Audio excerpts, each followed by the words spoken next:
Good afternoon, folks. Bart Heights here with the AHSAA Radio Network, along with Coach Josh Hembree of the Cullman Lady Bearcats. Great to be here with you today, Coach. Sorry to get you out of class. What exactly did you have going on in class? What were you teaching? Well, I got planning right now, Okay. but earlier we had a little AP Calculus with AK there, and had some Algebra 2 going on. I teach all seniors, with the exception of this year. I got one junior in class, so I teach all seniors. So it's pretty fun, man, to pour into those kids on a daily basis.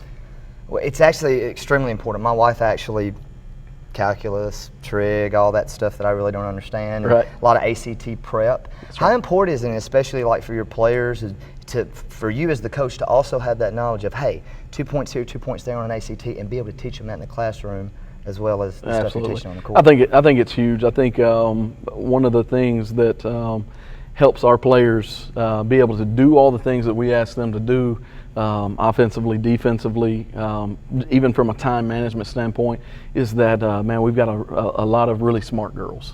We've got girls that are high academically. I mean, AK kind of sets the bar there. She's top 2 or 3 in her class, so when they come out here and we're taking them through and we're showing them things, they catch on very quickly, and they're able to take that skill and process it and do it over and over again successfully. So always fun to coach smart kids, and fun to coach girls that man, are just like sponges that just they soak up that information, and we're able to do some very specific things, and more things than we could do if we had girls that were not as high academically as the girls that we have. So, speaking of being a sponge, you were kind of that way, especially with basketball. Our relationship goes way back to when I was in high school, and we got together and had a couple of workouts here and there, and just right now in the midst of seeing what Auburn did and going to the Final Four and basketball growing in those things, being a sponge, you're constantly doing that as a coach, and That's right. you're as good at that as anybody I know. How do you go about finding new stuff, or why are you always paying attention? Why is that passion so much basketball? I mean, what instills you to keep doing what you do? It's so funny because it's a balancing act, because you never want to miss something that's good, that can be helpful, that can benefit you, that you might be able to use at some point down the road. So you're always looking for new things, you're always looking for new ideas, but also you're always going back to what worked. Man, Absolutely. You're going back to the fundamentals. Yeah. And ultimately the game of basketball is about putting that ball in the hole as many times as possible and stopping the other team from doing that. And I think even in my situation, I think a lot of times I'll try to get too complex on how we're going to do this, and I love that part. I love the X's and O's part. Sometimes it's just about, look, that's their best player. Don't let her catch the basketball, right? Yes. And this is our best player. Let's get her open as much as possible and let her put the ball in the hole. And so I think I overcomplicate things sometimes, but I do love just understanding more about the game. And it's funny because when I was a young coach, my first couple years as a head coach, I thought, man, I know so much about basketball, and like so much that these other coaches don't know. And I kind of had that just youthful arrogance, if you will. The more I go, the more I learn that I know nothing about the game of basketball.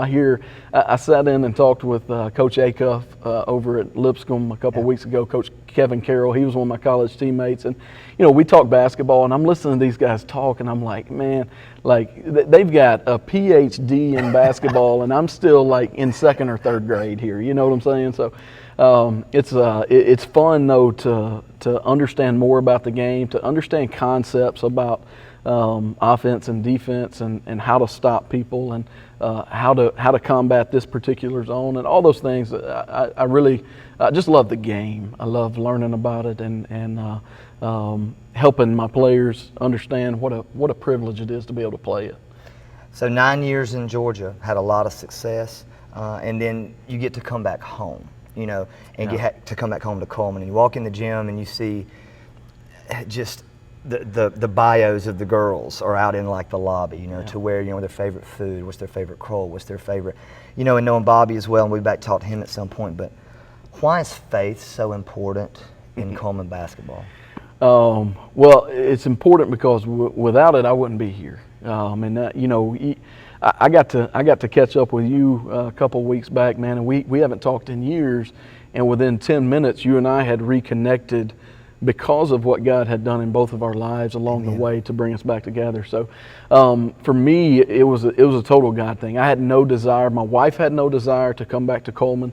My girls were born in Rome. They were Georgia peaches, man. They loved it there. They had friends. We had a great church family. And it wasn't on our radar to come back to Cullman. But, man, God opened some doors here. He closed some doors there. He gave us opportunities. There were some circumstances surrounding that with both of our families that we just felt like the time was right for us to be back here in Cullman. And Dr. Elton Bolden called me, pursued me as a basketball coach second and a math teacher first. And I've always been that, and I'll always be that as long as I'm in the classroom. But he pursued me and gave me an opportunity to be here and coach and teach and do what I love to do and what God created me to do. So, you know, to me, the whole thing was just, I can look back and just see God's hand all over it in the doors that were closed and the ones that were open. So, and you know, I don't strive every day to push my faith onto anybody, but I strive to love people the way that I know that I've been loved by a Heavenly Father that I just can't explain. You can't explain some of the things that have happened as coincidence. It's only the hand of God that has allowed those things to happen in my life. And yeah, faith plays a huge role in who we are, what we do, and why we play the game. You know, not just for our own glory, not just for our school. We want to do it for all those reasons, but the ultimate goal is to take our talents and abilities that God has blessed us with and give those back and use those to glorify Him. So this year coming up, high expectations. Yes, sir. You got a point guard that's a decent free throw shooter, I would say. Now that she's actually in the midst of a record that's still going. So, yeah. But what is the expectation? You're in a 3-team area, which is kind of different a little bit, but you know, you got shooters and you can space the floor. And Cullman basketball, you've always kind of had to deal with being a little undersized. Like you were talking about earlier about different schemes and stealing from different coaches here and there and whatever. You know, have you found the system, that you are ready to attack this season with to maybe make a deep run? Yeah, we've been pretty consistent in what we've done all 3 years, but every year I think you have to tweak it based on your personnel.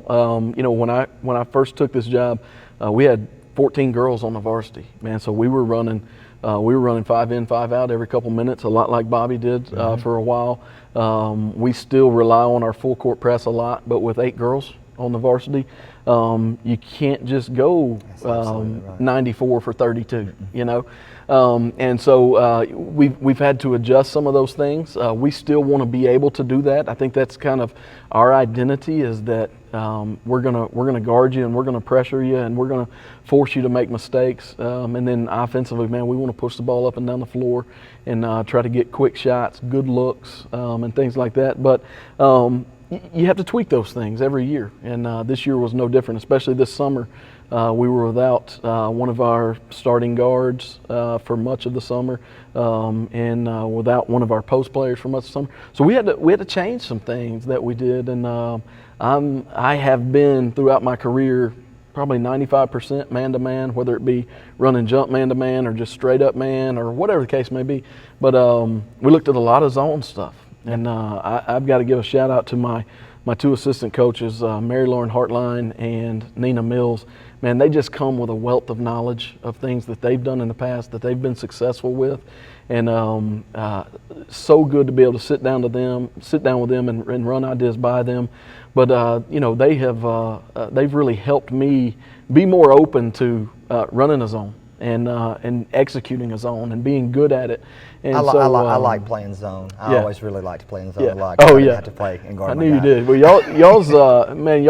y'all's diamond press with you in the middle running down everything, and Shannon up front, and you had Paul and Pickerel and all those. You guys were all over the place. If the ball went up in the air, anywhere between there and there, you were going to get it. So I mean, it helps to have that kind of personnel. It goes to the point of, like you're saying though, knowing your personnel, putting your players in spots, your point guard that understands that each time down, I have to get the ball in a position to where my teammate can be successful. That's right. And keep the other team out of that. And the more times you can do that, you're going to be successful. That's exactly right. So like for all these young coaches out here, I watch you interact with your players constantly, Josh, and like even when I remember seeing y'all at Spain Park just after a game, and I think it was after a loss, and you were just talking to them in the way you. Couple of tips, for young coaches in how, questions to ask. How do you get there to where, these girls, these boys, they know that you're serious and they know that you love them when you're trying to coach? That's right. I think it is. I think more so than anything, the game of basketball has given me so many incredible relationships in 15 years as a head coach. It has, even now, I had one of the first players that I ever coached as a head coach. Her birthday was today, and I texted her this morning and said, happy birthday, sweet girl. I hope you're doing well. And, she turned 25 today. And I'm like, man, I had you when you were 14, 12, 13. And so to me, it's about relationships, man. If you love the kids, then you're going to go out of your way to try to help them. And the funny thing is that a lot of times when you're pushing them and trying to get them out of their comfort zone and help them to be better, they don't see that as love. They don't see that as you care about them deeply until years later. Yeah. And so I try to tell my players, look, my job is not to be your friend right now. I will do anything in the world for you. Anytime you need me, I will be there. But my job is to try to get you to be the best version of you that you can be, on the court and off the court. And I think for a young coach coming in, man, you want to know your X's and O's. You want to have a plan.